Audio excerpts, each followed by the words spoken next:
I don't know, deep breath. We were both kind of talking about having a little bit of imposter syndrome talking about this piece, just because it's such a... I know for me, it's just, I think part of it is it's so old and it's been written about so much that like you could spend a lifetime just reading commentary, just reading other people's analysis of it, that like even after like all the prep that we did, it's just like, you know, we could have prepped for another couple of years before having this conversation. Absolutely, right. Such a cornerstone of Western culture and literature and psychoanalysis and just, I mean, it really, you know, it gets to the core of the human problem. The problem of, unjust suffering. Problem of evil or theodicy. Yeah. Yep. And I was also, one of the things I was thinking about when I was reading it, because it's kind of like, it's pretty unsatisfying piece in terms of it doesn't leave you this like tidy resolution. There's a lot of kind of ambiguity, a lot of, you know, people that interpret it completely different. And I'm wondering if that's one of the things that has made it such a classic, in that, like, you know, the same way that Hamlet is a classic because it's ambiguous and kind of like inherently unsatisfying, or even like the Mona Lisa with like that smile that just kind of leaves you coming back to kind of like it's almost like there's a loop that has remained open. Yeah, hyper complex and you know, insoluble difficulties. I mean, right, both in form and content. If the content is like the problem of suffering, the problem of evil, then which has no solution to date. Then the form echoes that in its, you know, extraordinary complexity, and the you know, there's like nothing else like it in the Bible. It's just kind of the insuperable poetry and complexity of Job is kind of singular in the canon. I even was listening to some stuff by like theologians or like even like a Baptist minister, and he was saying the same thing. Like it's kind of the outlier in the Bible, for sure, for probably reasons we'll get to. But maybe up front we can talk about like just some like logistic stuff. So we don't know the author. So the author is unknown. What do you want to say about that? Yeah. Sure. Right. That's right. The Job poet, whom, so there's a scholar I definitely rely on pretty heavily in the limited research I've done.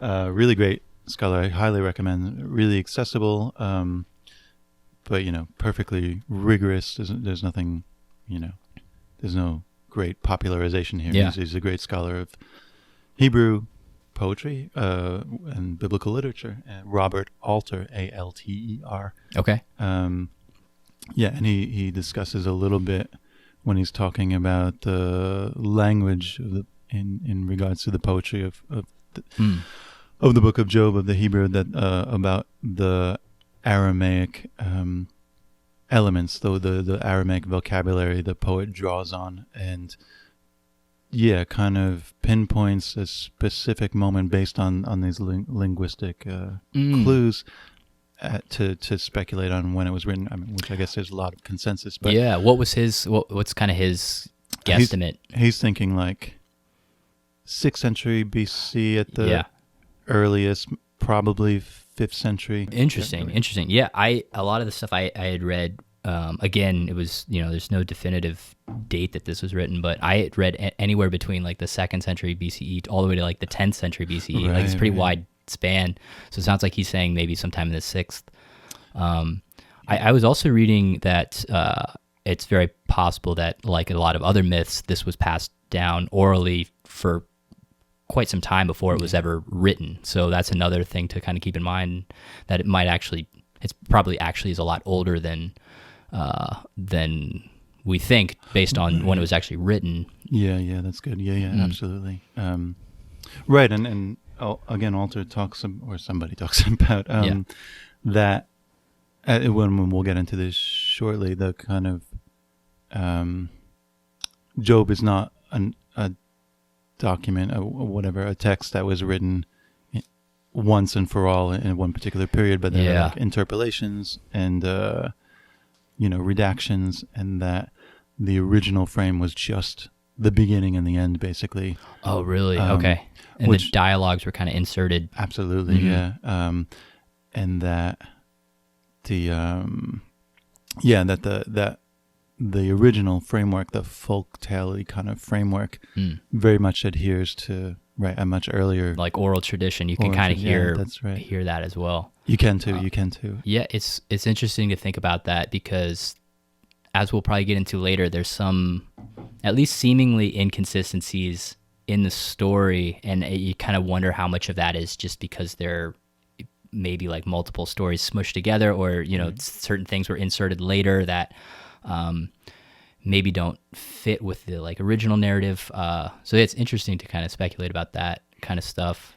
Yeah. And we should also talk about, we're doing we read the King James version, which is kind of like the industry standard in terms of Bibles, I feel like. Yeah. And I use some other sources just to kind of like cross-reference. And I was reading this guy, his name's Randy White.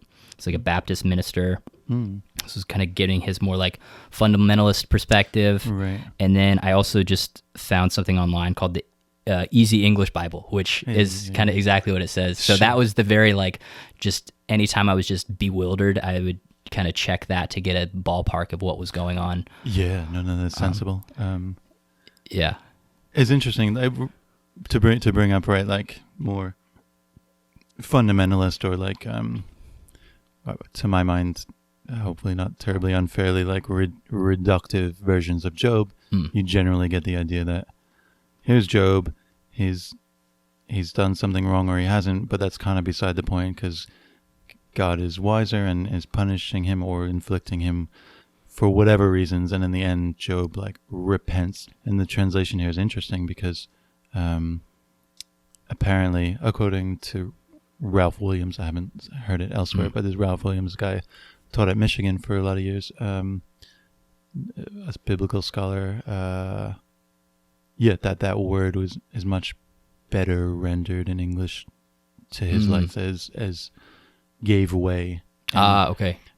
But yeah, you could easily imagine the reductive, like fundamentalist position being like, of course he repented and then everything came right. It's all good because Job realized, his position in the universe and God's, all, omnipotence and all the rest. Yeah. Well, and that's kind of also, I think, why you need to like read a few different sources with an old text like this, because there were a lot of words that either are just out of use now that are in the King James, or that have different uses. So like Job is described as being perfect, and like this minister says like perfect, actually in Hebrew the translation is more like has like a lot of integrity, right? So which is different than like flawless. Totally.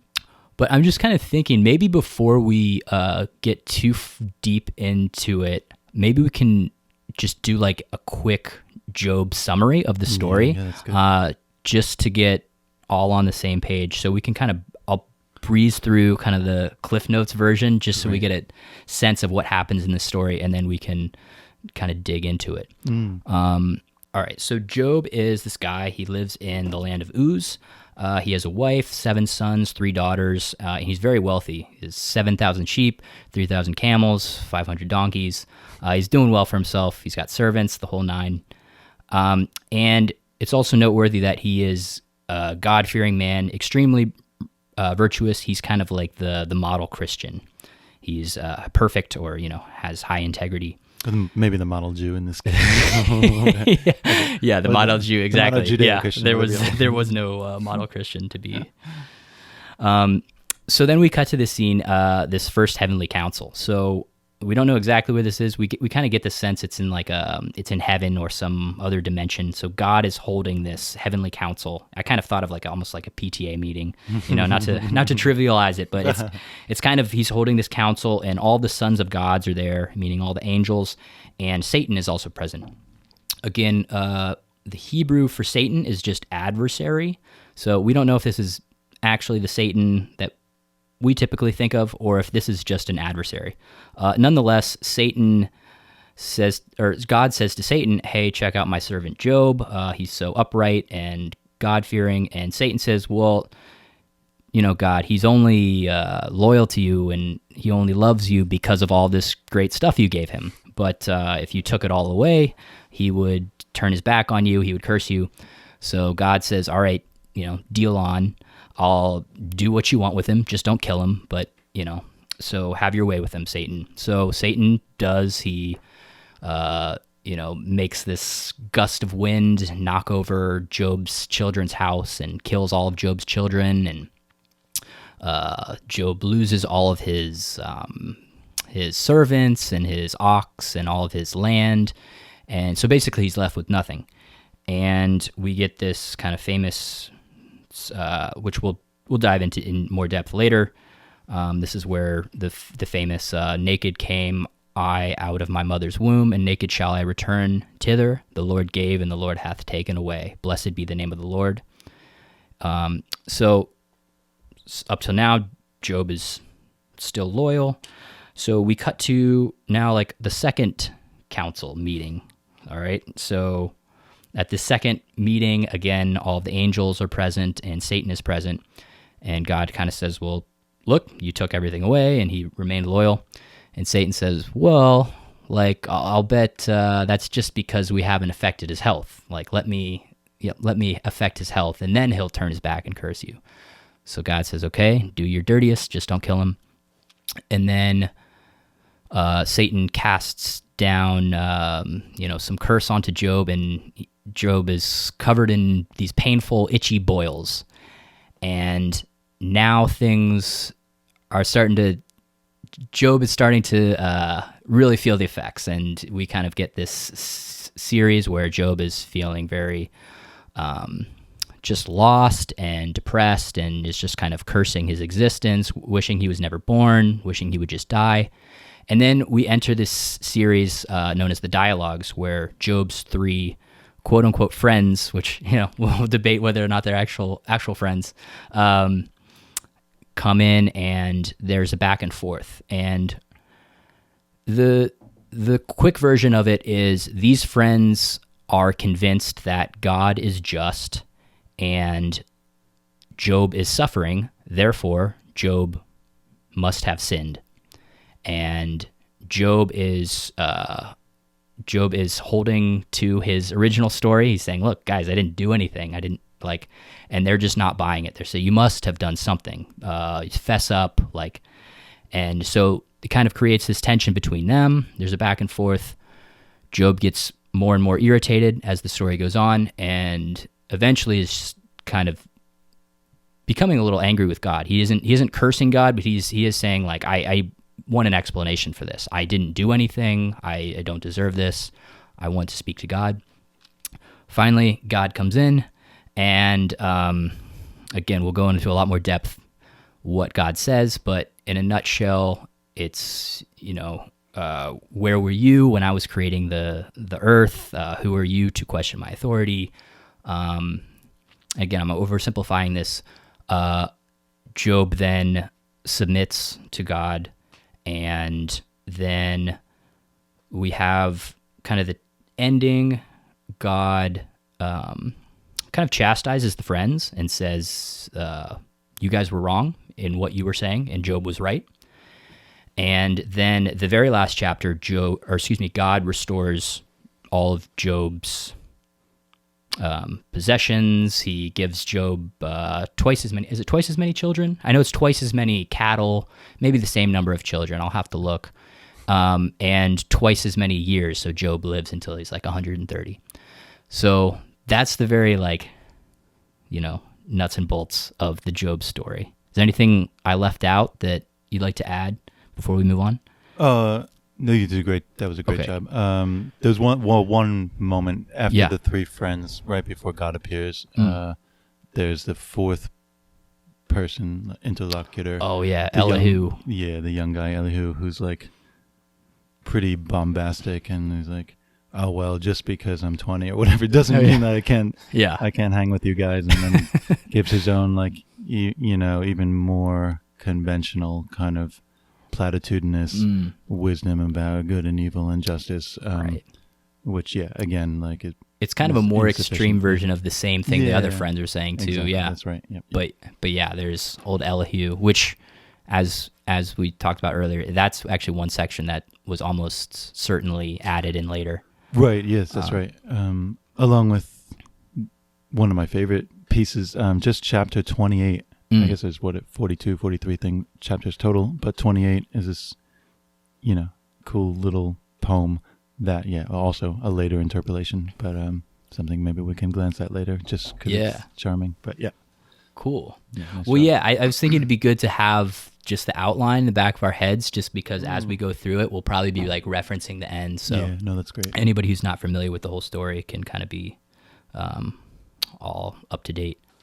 So one of the ideas that kind of struck me in this first chapter,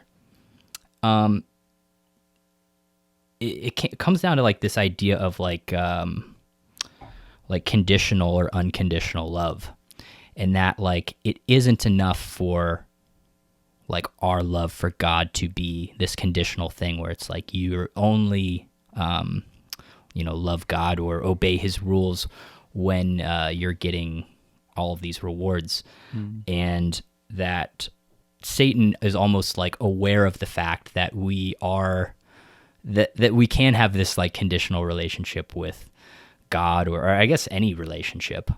So this is like really like, it's really a test. And it kind of reminded me of the other, what's the other, like the one they read at weddings all the time, for the passage in the Bible, like in sickness and in health, for better or for worse. Right, on the unconditional, right. Yeah. So it's kind of getting into this, okay, well, why should I continue to worship you, even though my external surroundings aren't showing me that worshiping you is worth it? Right. Which is, I think, also part of what this whole story gets into. Yeah, absolutely. Yeah. No, that's a great first theme to think about. But you make a great point, and then like, what's so interesting is that on the surface of things or something, it seems through Job's like increasingly like charged and I don't know if hysterical is a word, but like his increasingly like intense defense of himself, one might say, well, like, oh, Job held up for a little while in his unconditional love of God. Yeah. But eventually he's like, no, God, actually, you're wrong, I'm right, blah, blah. And yet, at the end, I mean, again, the sense of the inscrutability of God is like, oh no, Job was right, actually. He actually did remain faithful and, in a sense, unconditional according to a certain logic or a certain justice. Yeah. This inscrutable justice. And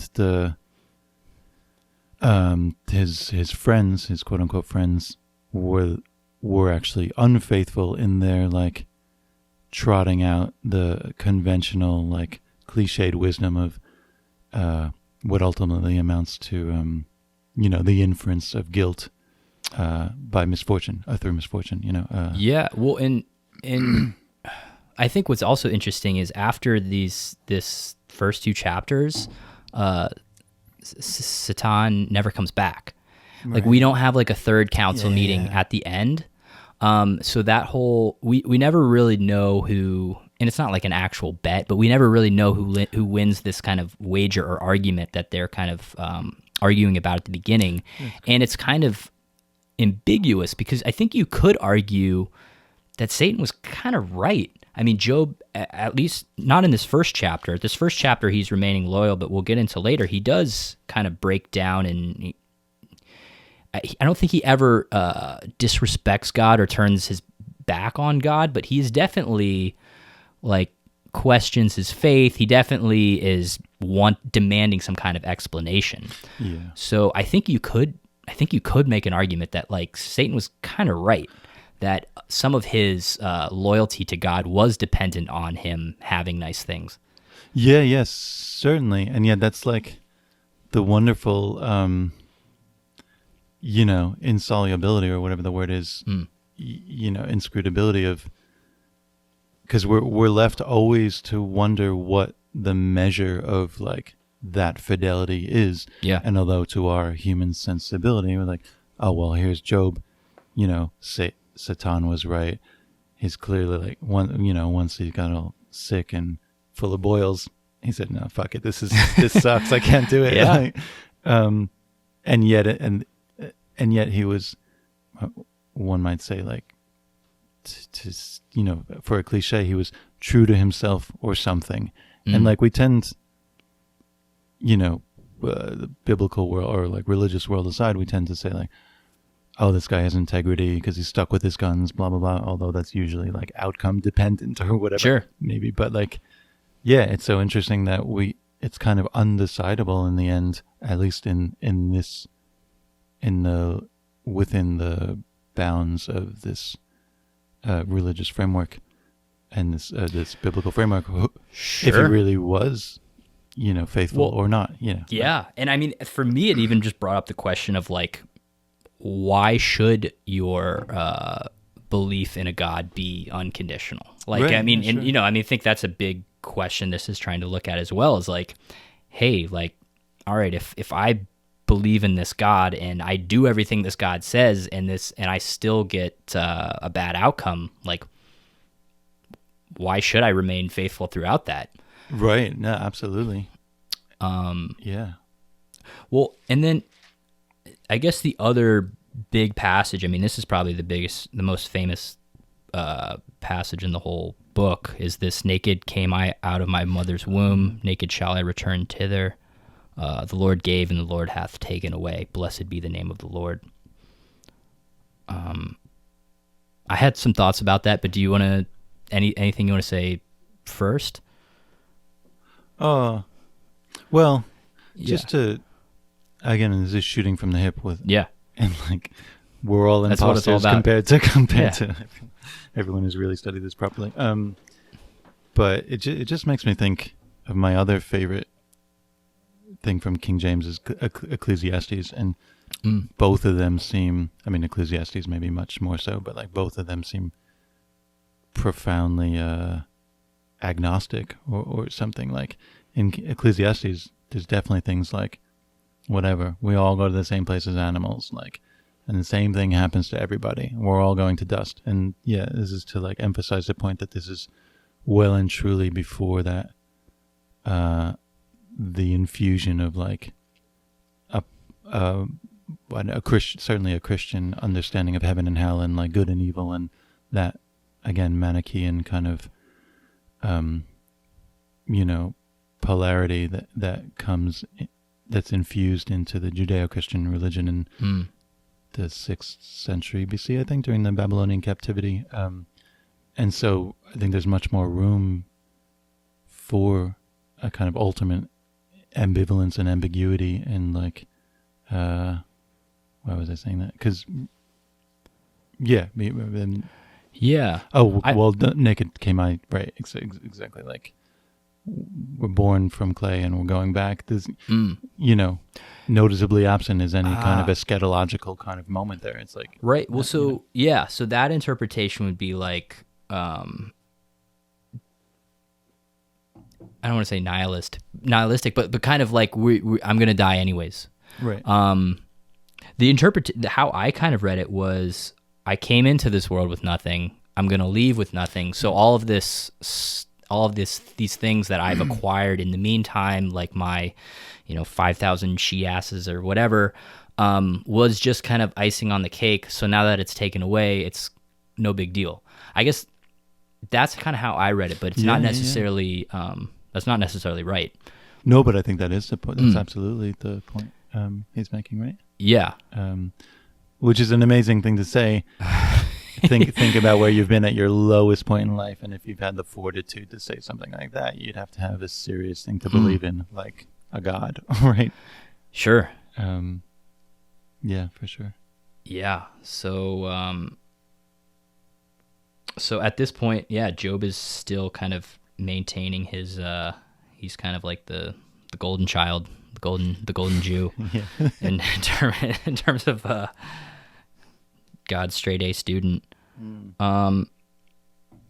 So then we get into, and we're not going to obviously read the whole thing, but then we kind of get into this next series where then Job is then like cursed with these boils all over his body, and Job's wife is kind of the first one to have some skepticism about this, and I think she says something like, curse God and die. Right. She's just like, Job, like, why are you still maintaining all upright? Like, God has obviously cursed you, like, just curse him. And so yeah, and at this point he's still saying, like, he says something like the equivalent of like, shut up, woman, like, don't, or like, don't say some misogynistic term he says there. I forget the exact thing. Oh yeah, there we go. But he said unto her, thou speakest as one of the foolish women speaketh. Yeah. What? Shall we receive good at the hand of God, and shall we not receive evil? Which, yeah, I mean, it doesn't sound too foolish. No, I mean, I think a lot of people would, at least at this time, would say, well, yeah, you should. I mean, if you truly, and in God's analysis, Job hasn't sinned. So a lot of people would say she's not foolish to be like, hey man, you did everything this guy told you to do, and he still screwed you over. Like, yeah, you look like a chump. Yeah, right. Yeah. I'm married to a chump. Saideth Job's wife. Something else I thought of before when you were going through the arc of the story. Yeah. It made me think, like, the ultimate wisdom and whatever timeless wisdom of comforting someone in their distress is just being with them and being silent. Is like, it's certainly not what his friends end up doing, is like challenging him and all that. Like, they start by doing that, though. But that's what I wanted to mention, that they start just by doing like the actual right thing. They sit with him for a week, nobody without says saying anything. Yeah, they're just like, dude, you're really suffering. We're here for you. Right. Like, and they probably should have just kept their mouth shut. All they had to do was keep doing that. Right? Because the moment they enter their mouth or open their mouth, I actually found this really interesting psychologically, why the friends just were like, just so gung-ho about, hey man, you must have done something right, and almost blaming him for his circumstance. Right. And this is kind of my own kind of theory about this, but like, I think when we see somebody suffering, or somebody who has just undertaken like a tragedy, it kind of opens up that very uncomfortable thought in our head that, hey, this could have happened to me, or this could have happened to anybody, especially if it is some, like, quote unquote act of God, or something that was truly not the person's fault. And that is very uncomfortable, because that means that we're ultimately not in control of a lot of our fate. Yeah, that's good. So I think when the friends see that Job, it's like if you see that your best friend, who is like, the model Jew and just awesome and doesn't sin, and all this is terrible things happening to him, it kind of means like, oh man, if that's happening to Job, like that could happen to me. I need to figure out a way to figure out how to keep my worldview that I'm in control, and kind of blame him and say, oh, well, no, you must have done something. Yeah, that's good. Absolutely. So I found that really interesting. And I've also talked to some people who have gone through some really hard times, and experienced some like health issues that were not at all their fault, and their surroundings, they actually were telling me about that, like they had a very similar experience to what Job was feeling. Like a friend of mine, I'm not going to obviously say who, but like he was saying, like he undertook this sports injury, and it wasn't like anything he did. It was just kind of like a freak accident, but everybody kind of around him was just like, oh, you should have warmed up more, or you should have, practiced, you overdid it, or whatever. They kind of like found a way to kind of blame him so that they wouldn't have to sit with that uncomfortable feeling of like, sometimes just bad shit happens Yeah. for no reason or for a reason that's outside of your control. Dude, that's great. That's the crux. Yeah. Yeah, right. Yeah. We become increasingly urgently defensive of some kind of order in when we witness like this stuff and driven to like persecution and injustice, and the worst thing of all, like victim blaming to uphold our sense of control and world order, and like it's the timeless, and I guess that's the power of Job, is confronting that most extreme and most brutal of human behavior is rabidly turning against somebody who's suffering just to protect ourselves or protect our sense of order and stability in a very chaotic and in unjust world. Well, yeah, and and we hear from these 4 friends who are all kind of doing the opposite of comforting him. They're all just like victim blaming essentially. Right. And aside from that, there were also some passages saying that other people in his life just abandoned him during this low part. Right. Yeah, indeed. The whole all of society was started like. Yeah. Right. There's a quote here that says, "And now am I their song, yea, I am their byword. They abhor me. They flee far from me and spare not to spit in my face."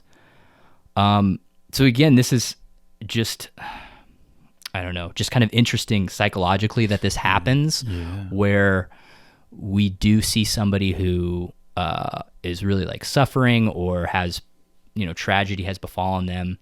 And either it's that person is now a reminder of, hey, this could happen to you, and there's a lot that's not in your control, so we start to like avoid that person. Or it could even be like, anytime I see that person, I'm just panged with like pity and guilt. Right. And that doesn't feel good either, so I just stop calling Job to hang out. Absolutely. That's another thing that I've noticed, both with myself when I've gone through some hard times, and it's not even necessarily malicious. It's not even necessarily the friends are like, consciously trying to rule that person out. It's just that person then gets associated with all of these negative feelings, whether it's pity or whether it's like the uncertainty of, potential tragedy befalling them. And then it's just like, they just get abandoned. Yeah. It's almost like, let's just like out of sight, out of mind with Job while he's suffering over there. Totally. That absolutely. I mean, the irony or whatever it is the extraordinary hypocrisy, because these guys are all trotting out like, and the wise man and good man looks after the widows and the homeless and the afflicted. And but then absolutely the opposite of what they do. And at the end, there's a passage where like everybody comes back after Job is then restored all of his things. There's a passage in there where it's just like, and then all of his friends and family came back, and it's just like, it's almost like a Disney movie. It is. It's almost like, and that's that kind of loyalty thing too. It's just like, fair weather friends and whatnot.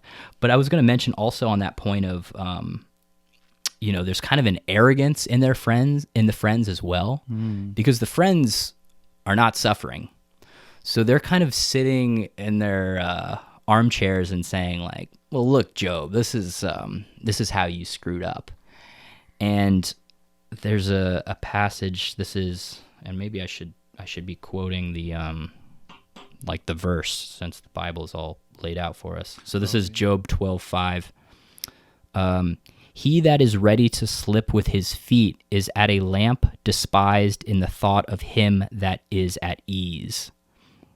So I took that to mean it's easy for people with no troubles to think that they are better than the people who are going through something awful. Right.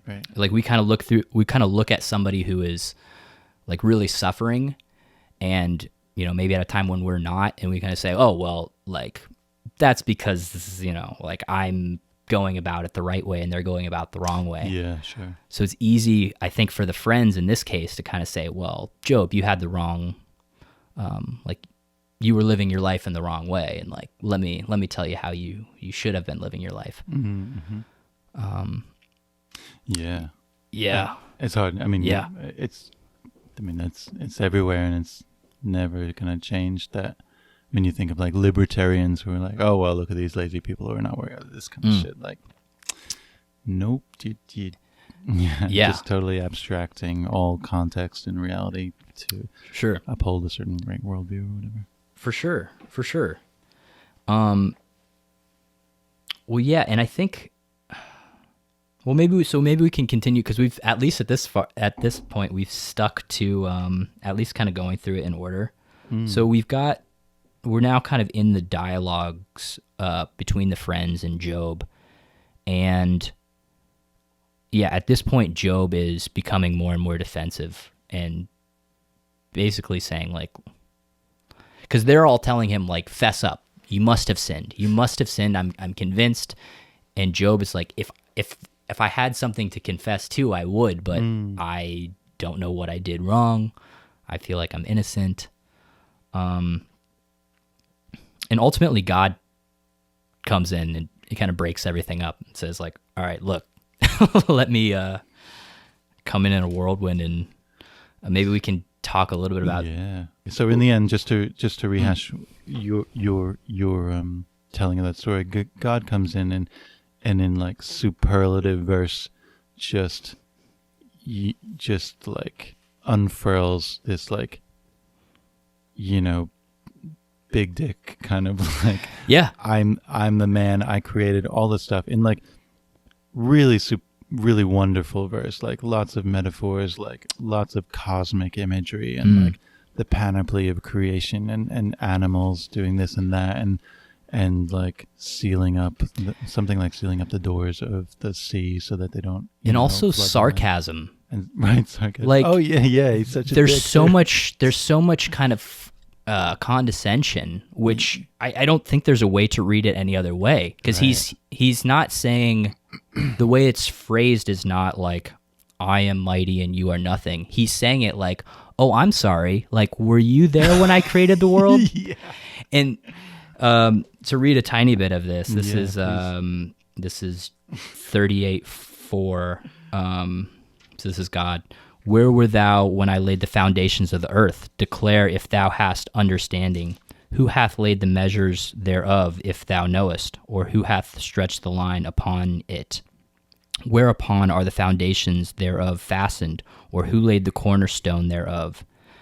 So he's kind of, this is the what it made me think of is like, oh, you're going to tell me how to do my job? Really? You're going to tell me how to do my job? It reminded me of, like, I remember as a kid, sometimes if I was really getting under my parents' skin, they would kind of do a little bit of this. They'd be like, oh, I'm sorry, were you the one that worked 50 hours this week and made dinner? Like, no, shut up. Yeah. Like, I think that's definitely great. one way to read this. There is that kind of sarcasm, and he's, at another point, I don't think I have it in front of me, but he even says something like, oh, why don't you, since you're so old and wise, you've been around forever, right, why don't you tell me how it is? Yeah. And this is after he's just put everything into context of, like, you know, I've created the cosmos, I've created all of these things, and like, your life is this tiny speck in all of that. Kind of like, who are you to question me? Right.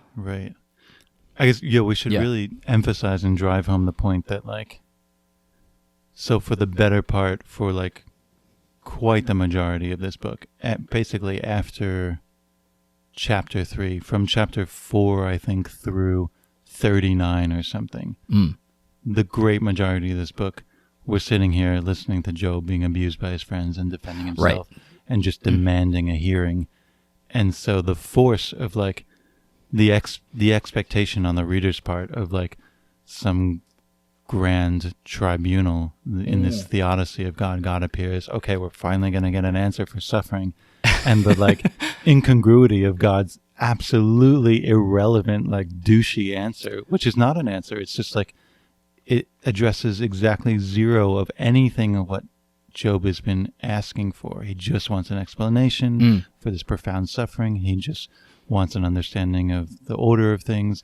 He wants, like vindication, none of which is addressed by God. God simply comes in and says, like, I made this and I made that. Who the fuck are you? Like, yeah. Yeah. Like, So, yes. like a very, like, it's realpolitik kind of, like, non-answer. Like, actually, might is right, so get fucked, like. right. So I will say that's definitely how I read it the first time. Right. And it was kind of, and then I guess we should also mention, and then Job right after that kind of bends the knee.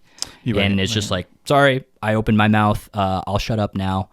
Sure. He submits, and maybe I can read that passage as well. Yeah. But yeah, that's kind of how I thought. And I even remember being, it reminded me of like fights or close fights that I've been in where, like, and this actually happened recently. Like, I was in a situation where I was outnumbered, and I pissed the guy off, and I was outnumbered, and he was coming up to me, and he was actually saying something very similar. He's like, say something. I dare you to say something. Oh, no. And his friends were surrounding me, and it's like, I'm obviously not going to say anything. It's so then when Job kind of bent the knee, I was a little bit let down of just like, oh, Job, man, like you kind of cowered. But I think a different way to interpret this is Job's kind of submission to God is in some ways a surrender to what is out of your control. Mm-hmm. So in kind of preparing for this, I watched the movie Tree of Life by Terrence Malick, which is based on the book of Job. And in that movie, this little boy dies in this family, and it's devastating to the family. And ultimately, the mother says, the mother is grieving. Why did this happen? And ultimately, she surrenders and says, I give my son to you, in reference to God. Right. And I think it's possible to interpret Job's response to God similarly, in that he is kind of submitting and saying, like, look, all of this stuff is out of my control, and like at a certain point, surrender and acceptance is the only appropriate response.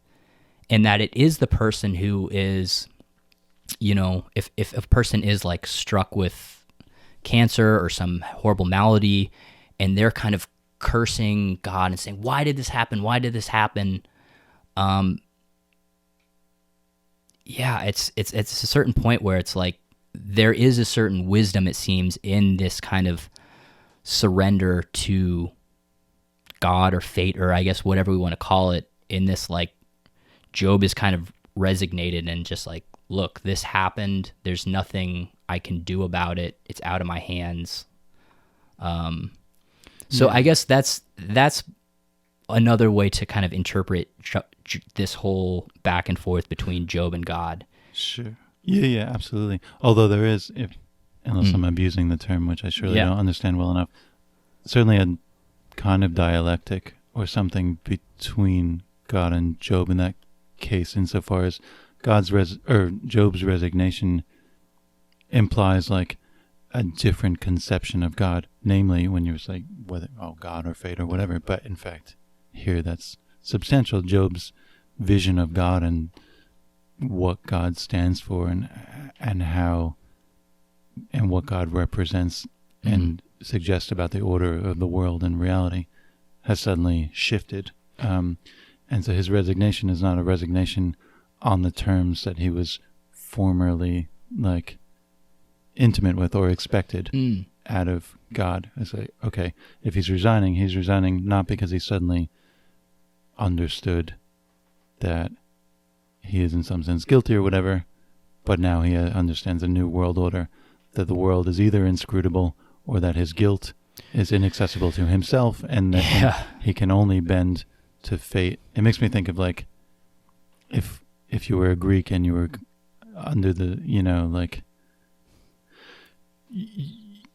were constantly thinking of Zeus, but then suddenly you're thinking of the fates, and you're like, oh, even Zeus bows to the fates because the fates are, in some sense, like this, all-encompassing, like, ultimately exterior order that even the gods can't, like, contradict. That there's some shift in Job. But this might be an interesting moment. We should circle back to Alter's interpretation of this. Yeah. But it's such a rich moment to think about Jung's answer to Job. Oh, yeah.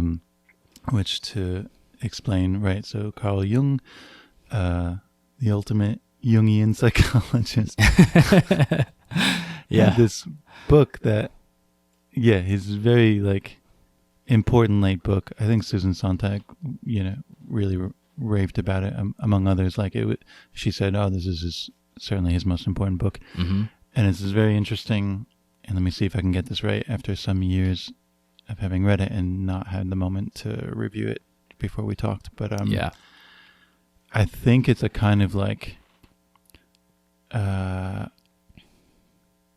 psychic history of, like, man through his biblical writings. And so through the drama that humanity records between itself and its idea of God, and the drama of the Hebrew Bible, or the Old Testament, as the Christians call it, and then the New Testament, whatever, it all constitutes a kind of psychic drama for mankind in its progress, or whatever, it's advanced through history, and that. So Jung describes that Hebrew God as what surely he is in some sense for those people. The historical God of the Hebrews is a war god, like a clannish war god amongst medieval tribes that are all constantly in, like, battle for territory and survival. And then that God is Yahweh, is Jung described, like, it's so, like, capricious and inconsistent and jealous, and has all these, like, garbage attributes, none of which we associate with the Christian God that's all loving kindness and justice and forgiveness later. Right. But this God is omniscient and omnipotent and all that, but in Jung's, like, wonderful phrase that Yahweh doesn't have access to his omniscience. Yahweh is kind of, like, split off from himself, kind of like the unconscious, and that Yahweh, like, represents this, that, or contains that kind of that topography or whatever of the psyche, and Job represents this, like, ultimate wise human who, in the end, like, when God presents himself in that theodicy, and Job eventually backs down or repents, as some might like to have it, that he's actually recognizing and understanding that split in God's psyche, or something like that, and that and ultimately gives way because of his specially human insight, which he has only gained, I guess, through this ordeal of the nature of reality, and in this mythos, the nature of God. But that God in that, like, episode kind of perceives that Job has perceived something about him that he himself hasn't perceived. That Job has something over God, and his special perception of, like, God's multiplicity, or, like, non-self identity, or whatever, and that then thus the title of the book, The Answer to Job. God's answer to Job is to gain that very capacity by becoming human, by incarnating himself in Christ. Right. And that in that moment of Christ's, like, cry, why hast thou forsaken me? That this is the answer to Job. This is a kind of, like... Well, in I had every good intention to read it and didn't. I felt like it'd be better to read some cliff notes of it rather than to try to skim Sure. Carl Jung, because I've read Jung before and I know how dense he is. But my understanding is, because God in his response to Job, he's saying a lot like, you have no idea what it's like to be me.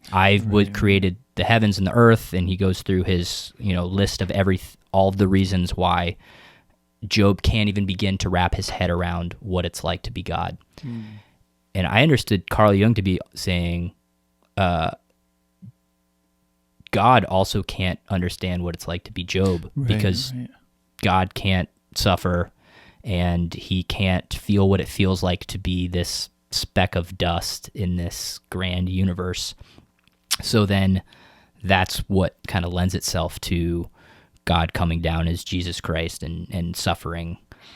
Is that accurate? Yeah. Okay. No, that seems to map onto my understanding. Yeah, I'm glad you read those notes. I haven't. Yeah, no. It's an interesting idea, because they seem to have quite the an empathy gap there. Right. Before, just like, hey man, I'll bet it's hard to be you, but it's also hard to be me. They just go for a beer and. But I love that very specific moment in like the like heyday of psychoanalysis, where like suddenly there was this, extraordinary psychoanalysis of God. Like, right, it makes so much sense, but it's also like so like contained in its moment, in its historical moment. Like, it's right. There's something timeless about it, I suppose. But yeah, I mean, it's interesting. I think right at the end of that book, there's like a little like bonus interview or something, or something like that, and behind the scenes exclusive with Jung. That's right. And Jung for is subscribers only.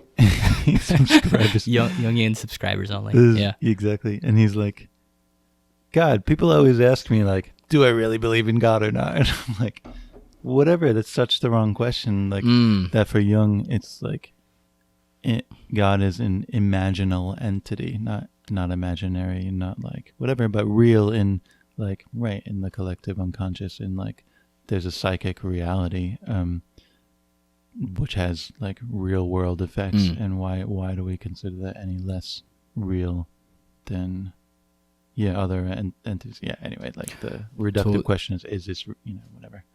Totally. Yeah. I was thinking maybe since this is like, well, actually, before we get into like the problem of evil and stuff, was there anything else we wanted to talk about before? Oh yeah, I just wanted to mention Alter's suggestion.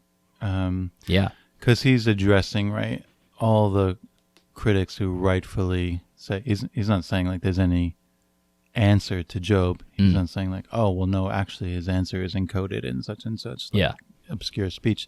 He's saying, okay, no, God is not addressing the problem of useless suffering or whatever, but that there's like a very neat parallelism between the third chapter, Job's like death wish kind of chapter, would that I'd never seen the light of day and all this kind of stuff, and God's like this, his poem at the end, and that point for point God is like turning Job's speech from chapter 3 inside out. Like Job's all about like darkness and let the stars go out and let like the womb like close up and like let night fall upon my existence and all this stuff. And God in the end has lots of light imagery and star imagery and cosmic flourishing and stuff. And then that is interesting. Yeah, I totally didn't see the connection there. Oh, I never would have myself. Yeah. Absolutely not.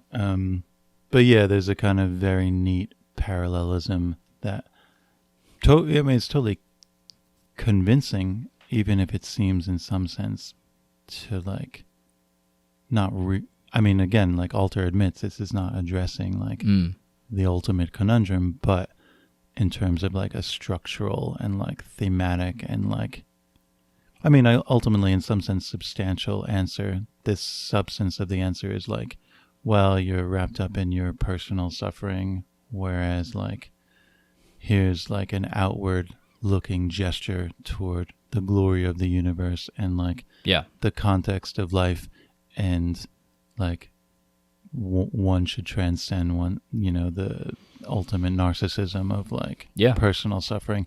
And so that structurally and poetically this is contained in this parallel between that third chapter of death wish kind of poem and God's answer.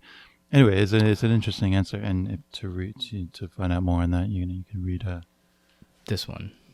Some Robert Alter, the wisdom books on Job and the art of biblical poetry. But there you go.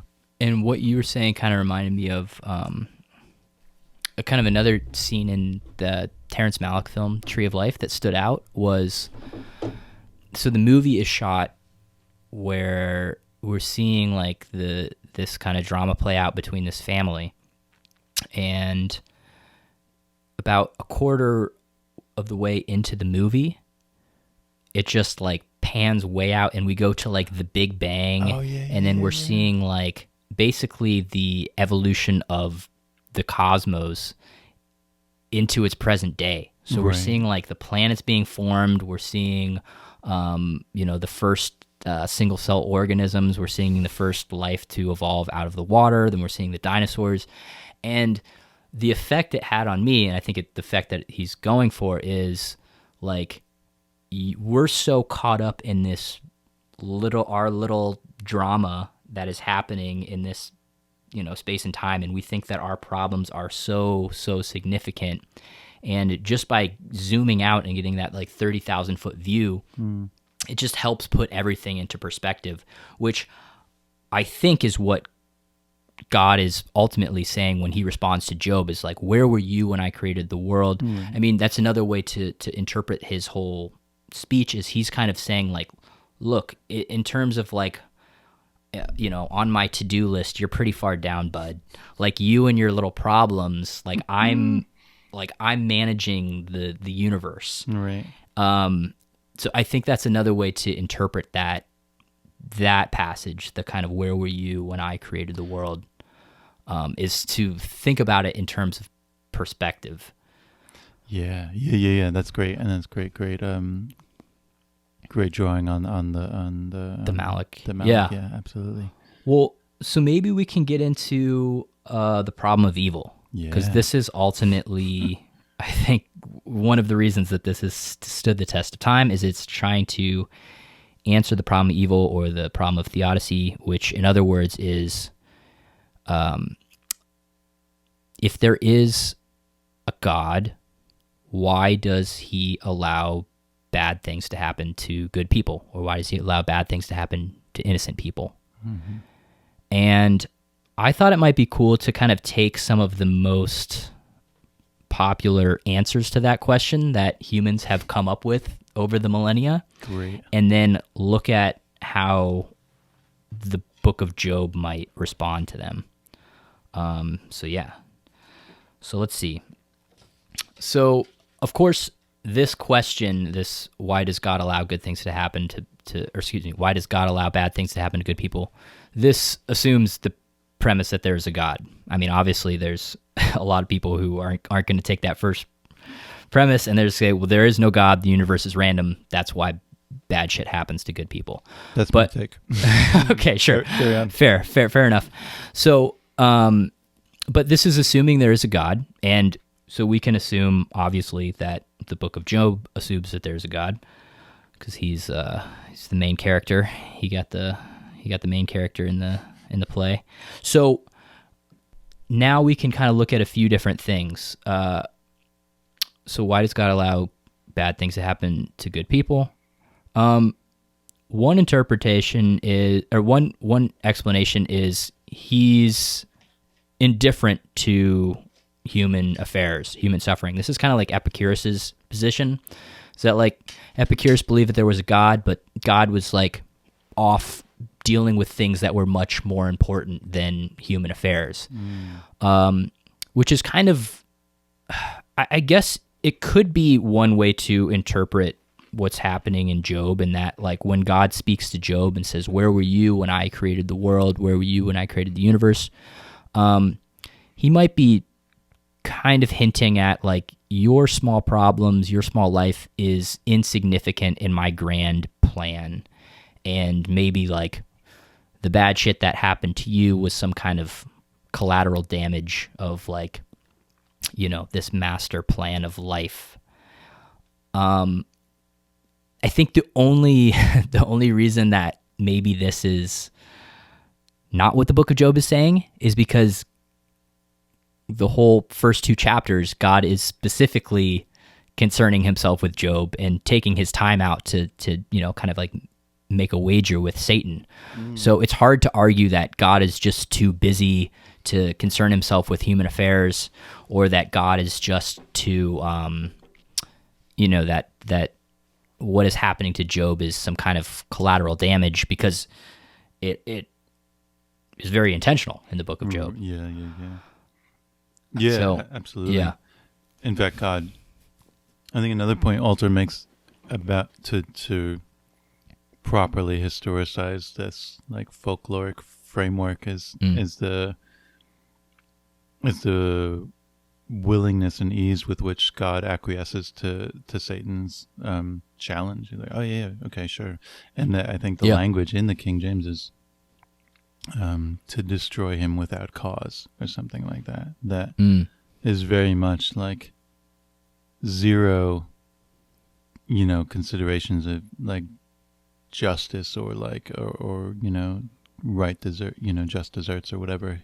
Here is this Satan being like, oh yeah, well how about this? And he's like, yeah, okay, sure. Fuck it. So yeah, and that actually brings up another possible like explanation to this this question of the problem of evil, which is that either God is unjust or he just enjoys kind of playing with humans for fun or sadistic reasons, in the way that we might enjoy you know, playing Sims and watching the drama play out. Oh, no. That there's a kind of, I'm not trying to go into like the simulation argument. I love it.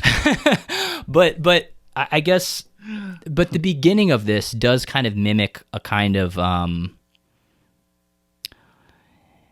somewhere I was reading, they're talking about how the beginning of this kind of mimics like a, kind of like the Greek gods and how they would kind of bet on like human affairs. Yeah, And there's, it's kind of like almost like there's a game being played,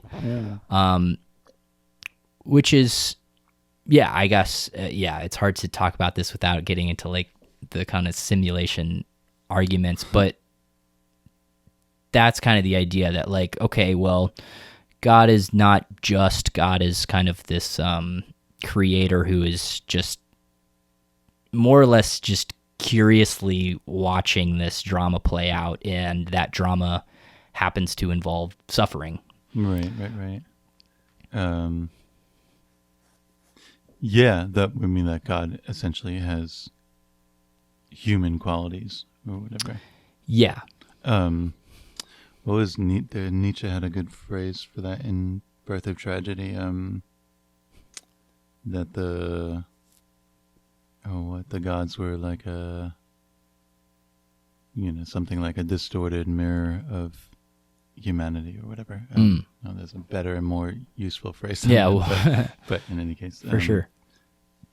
Well, and I think the book of Job doesn't take that view. I mean, I think so. I wanted to kind of get these two out of the way, because I think the book of Job holds the premise that there is a God and God is just. So then we're left kind of explaining then why does God allow bad things to happen to good people? Yeah. And from there, I think the first one might be, well, kind of what the friend's argument is, in that like bad things happen to bad people, good things happen to good people, and then you're kind of forced to make an explanation for whatever happens. Oh, that, you know, that guy lost his job. Oh, well, it's because he was looking at his neighbor's wife with lustful eyes, or Right. and it kind of can get very hairy, and Sure. I find what's interesting is there's still not even just religious people that maintain this kind of viewpoint. I've even noticed it in some kind of like new age spirituality. Oh, sure. Yeah. And Oof, that's ugly. I was reading this book. I actually really liked the book for other reasons, but this was The Game of Life and How to Play It by Florence Shin. Huh. And it's one of these kind of like law of abundance type of books, but it kind of maintains that ultimately everything that happens to us is because of some past action. And there's a passage that I just wanted to read. Quote, people often say, why does a little child attract illness when it is too young to even know what it means? I answer that children are sensitive and receptive to the thoughts of others about them and often outpicture the fears of their parents. So this to me, I mean, personally just is ridiculous. But she's making the argument that like the reason that little innocent children get sick and die is because they're like somehow absorbing their parents' fears. So it's not exactly, a Christian worldview by any means, but it does kind of maintain similar to what Job's friends are arguing, which is that like everything that happens to you is ultimately in your control, and it's because of something that you've done. Sure, right. Rather than, a different worldview that maybe adds something like chance or chaos. Right. It makes me, I mean, that particular thing, and what what you said makes me think of Sontag's book on illness and its metaphors, and in particular when she's talking about cancer and like the like readily taken position that basically people with cancer are responsible for their cancer for whatever it is, repression or whatever else, like, which of course ultimately is completely disproven. But yeah, that's some like whether we can ascribe like culpability in any volitional sense or not, like that's some internally like manifested like chain of procedures or whatever like results in the person's misfortune. And it to me kind of goes back to what we were talking about, like control, like letting go of, because I think somebody with this worldview probably also is somebody who has trouble like relinquishing control. And because this is ultimately saying everything that happens to you is based on a past action. Right. So that at least lets you maintain the illusion that, well, if you just do everything right, then nothing bad will happen to you. And yet again, like which didn't work out for Job. No, it didn't. But that very ethos is like ostensibly denied by God, and when he rejects the friends. Exactly. So which is why I think formula. We can reject this explanation. Right. But again, I think a lot of the Old Testament maintains this argument. So the other argument that I think a lot of people have given to this problem of evil is God punishes the people who deserve it, and rewards those who deserve it in the afterlife.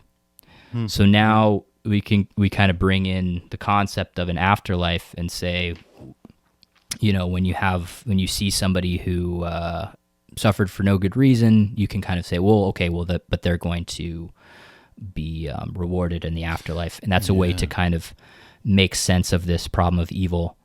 But I don't think this works for the Book of Job, because there's not really any mention of an afterlife. And I was also reading, I'm not 100% on this, but I was also reading something that suggested that the idea of punishment and reward in an afterlife hadn't really taken hold that early. Right. Like that idea wasn't even really around when this was written. Totally. Yeah, I would second that. So I think we don't really have to worry about that one too much. I think this next one is probably the way that most people of faith read Book of Job, and probably the way that they answer this question to the problem of evil, which is there is a God, God is just, but humans or mere mortals can't even begin to wrap their head around God's workings or his divine plan. Yeah. Which is not stated explicitly in the book of Job, but it's kind of implied by when God is kind of saying, you know, look at all of these things that I do. Like, who are you to question this? Like, you can't even begin to wrap your head around the intricate nature of the universe. Yeah. He's not explicitly saying, but I think he's kind of suggesting that there is some ultimate plan that is just beyond the realm of human understanding. Yeah, that's great. Right. Like his very answer, it's form and content. Like, or like, yeah, saying like this is so far beyond you that whatever your like petty conception of justice and like, you know, whatever congruity and like structure like they're like completely insufficient to my plan, and I'm not even going to deign to like answer that question because it's in my view, from my position, like totally nonsensical or whatever you want. Yeah, which I think it kind of reminds me of like some scientists or like astrophysicists will say that there are certain questions or certain knowledge that humans will never be able to obtain or comprehend. Like basically we are limited by our, you know, primate brains, which evolved to survive and reproduce. And there are certain questions that are not, that were not useful in our evolution. Right. You know, right. Like why should we be the measure of the universe? Like in theory, we'd have to say like we need a hadron collider that's like 1,000,000 light years long to find X particle. Like actually, we're just not going to be able to do any of that. Like right. So I guess I'm somewhat sympathetic to this argument because you know it's basically saying, okay, maybe there's some divine plan or at least some order in the universe. It's just so far out of the realm of or it's so far out of our ability to even begin to comprehend. And I don't know, I guess the only reason that the book of Job kind of like the only reason that kind of doesn't sit well with me with the book of Job is because there is that bet at the beginning. Right. I mean, which I suppose, I mean, somewhere in the literature, they're like, I think this is a problem of like the, you know, diachronic composition of that or whatever collection of that stuff. I think maybe who knows, maybe there was once upon a time a closing council where the third and final time and Satan like bows down. Okay, fine, whatever. But like, in some sense, it's irrelevant. But like, what Satan's kind of if he did come back, what would he say? Like, oh yeah, okay, fine. Told you so. Told you so. Yeah. Like whatever. But like, you owe me a Coke. You owe me a Coke. And let's smoke a little bit of pot and like forget about all of this. Yeah. But yeah, also it might have just got lost in the like, you know, again, like over the centuries of collecting that stuff. But be that as may, like, I mean, that's a point though. Like, this is hard. This is not a divinely inspired text. This is like a cobbled together palimpsest of like, you know, competing and evolving like sensibilities and moral kind of worldviews or whatever. Yeah. Yeah, totally.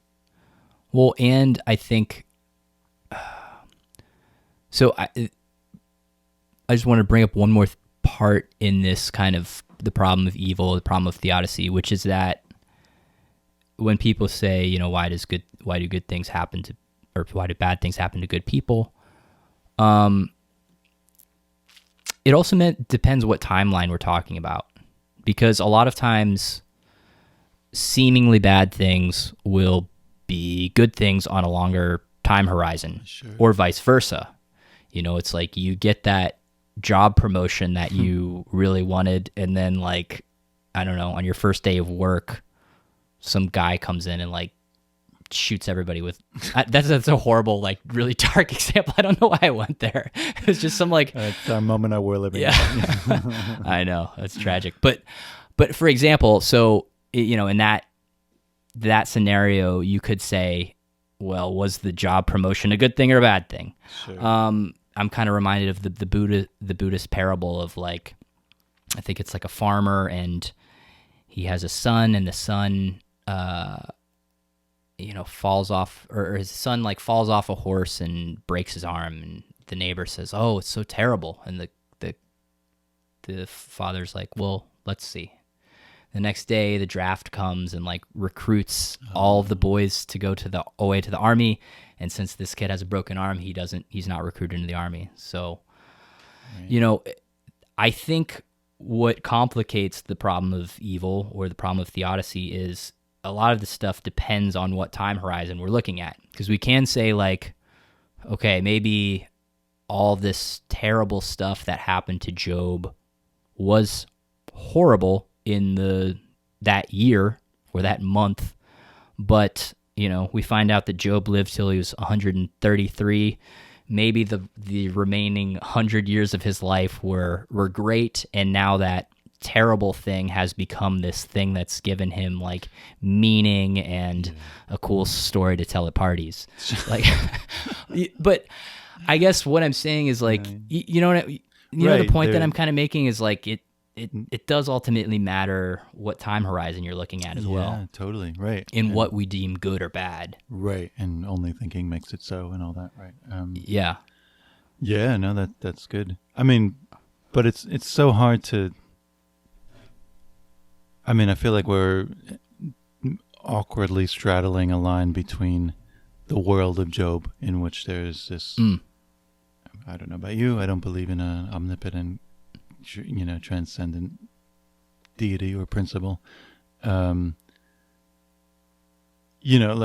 a weird kind of split screen where we're talking about the context of this world versus the context of the world we're actually living in and talking about right now. So we can. I don't know. It feels like talking about a Faulkner story in the world of Faulkner, and you're like, oh well, these characters are doing X because of their motivations X, but to generalize into human experience, for me, necessitates like historicizing this idea of God. For sure. For sure. Yeah, it's a tricky walk. Yeah, I just wanted to maybe add some nuance into the question. I mean, I think the other thing that's really tricky with the problem of evil, the problem of theodicy, is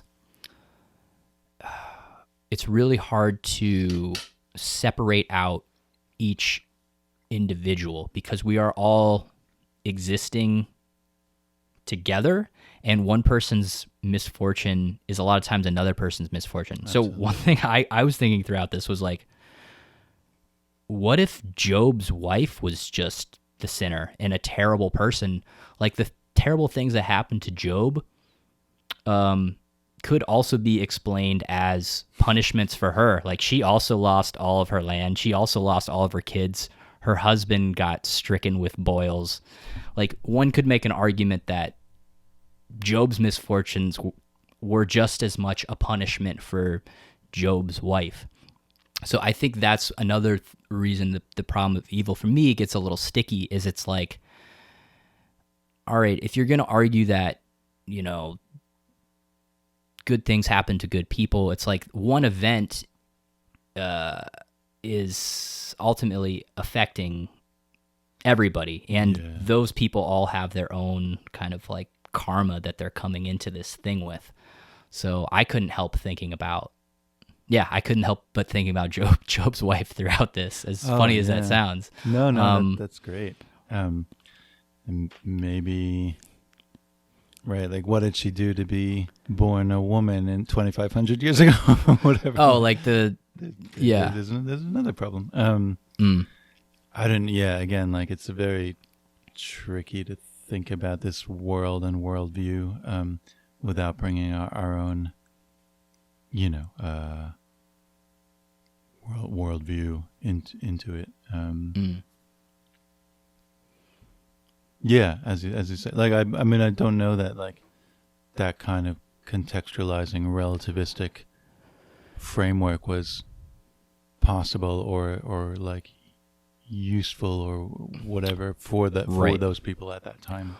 Well, I mean, but even if you're gonna say, okay, well, this was ultimately, because I did see some analysis. I tried to be unbiased and get some different interpretations from both believers and non-believers, and I came across, it was like the most popular video on the explanation of Job on YouTube, which was, it was basically saying, God is just. God had a reason to punish Job, and he did it to teach Job a lesson.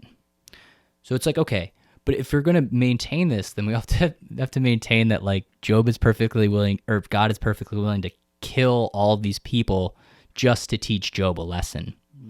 And then it's just like, well, then what did all of these people do to deserve, or like Job's children? Like, what did Job's children do to deserve to die? Was it just like, well, hey, sorry, bud, like I got to teach your dad a lesson. You need to take one for the team here. Right. So that's where, to me, it gets a little complicated when you start realizing that everybody's fate is kind of mixed up. But that's right, like another relic of a particular historical moment of where the patriarch is the only thing worth considering, and everything else, all of his progeny and like, animals and whatever are the thing, that's expendable in the end. Right. So it, like, I think it's a very... Right. There is a certain expendableness of the ox and all of the children who die. All that. And presumably like innumerable slaves, if we want to get contextual about it. Like, presumably Job had like fucking shit ton of slaves. Like, that doesn't get accounted for, Right. That doesn't mark him down any points in terms of living. Right. It is such an extraordinarily different like set of values and world things. Absolutely. Yeah. Yeah, the problem of evil. Yeah. I feel like some part of me is happy about that, or I don't know what, satisfied rather, like with God on like the like multiple turns and complications of the story. That Job in one sense is like unfaithful in a way, but then also like faithful to himself, which God ultimately honors, and rejects like easy platitudes, which ultimately like totally belie the nature of reality. But then God also like has a big like fuck you kind of answer to Job.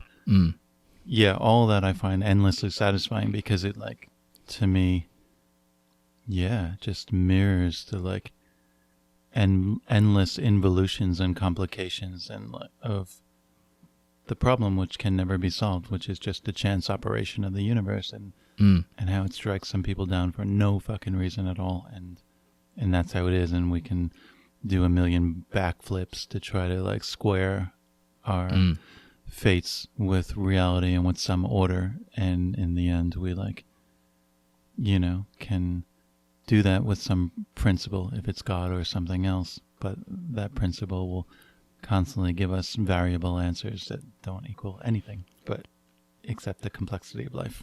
Yeah. Right. Well, and I think what's interesting is how vast the interpretations are for this piece, and it really tells you a lot about like that person's worldview. Right, a real like litmus test, or like touchstone, like for, like, right. And it's like the people who you can, I think this is one of those pieces where you can kind of assert your beliefs into it. That's good.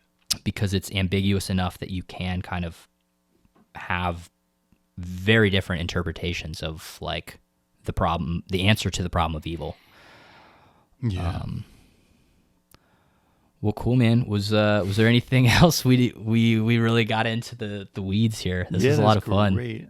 Totally. No, I'm stoked. Yeah, nice. Yeah, sweet, man. All right. Thanks for coming on. Thank you. Yeah. Thanks for listening to Unpacking Ideas. If you enjoyed the podcast, please write us a review or give us a rating. I know that takes a little bit of effort, but it really helps with the algorithm so that more people can discover the show. If you would like to get in touch with me or to hear about upcoming episodes, please visit unpackingideas.com, where I post links to the readings that we'll be discussing on future podcast episodes. And finally, if you would like to get in touch with my guest Lee, send him an email at LeePosna@gmail.com. That's LeePosna@gmail.com. Lee recently moved back to the New York City area, and he's looking for work as an editor, assistant researcher, writing tutor, or a poet.